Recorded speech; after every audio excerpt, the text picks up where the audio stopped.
Here's where things stand right now. This is a look at the suspect who we're told opened fire on officers and was later found dead by police. He's been identified as 46-year-old Brandon Poulos. You're looking at his mugshot from an arrest on family violence charges just this past Saturday before he posted bond and was released from jail.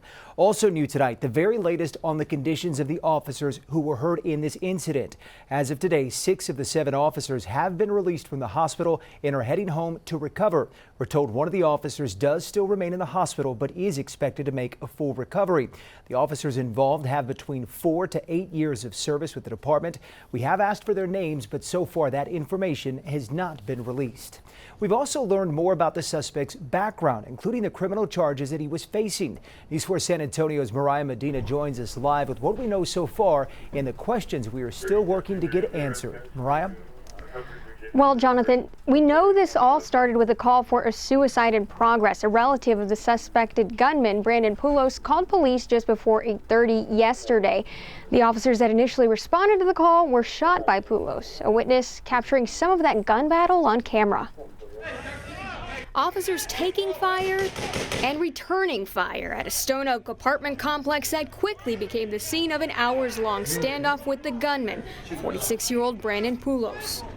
By early Thursday morning, 6 others subsequent to that were shot as well. A total of 7 officers had been shot, and the suspected gunman dead. Chief William McManus saying it's unclear if he took his own life or if he was shot by SWAT officers who had spent hours attempting to get him out of the apartment in which he barricaded him. Days before the overnight gun battle with San Antonio police, law enforcement had arrested Poulos on charges of assaulting his elderly in-laws and his spouse when they confronted him about his drunkenness, records show.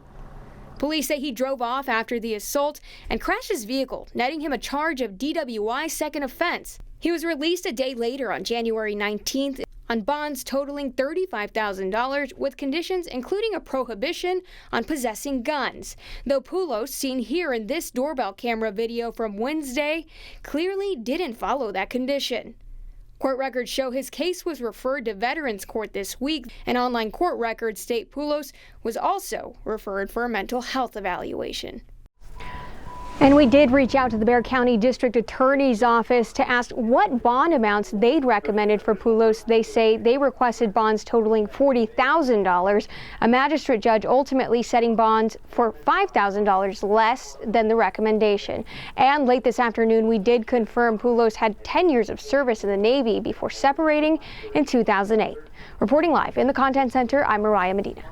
Thanks for watching. If you want to see more from News 4 San Antonio, make sure you like and subscribe.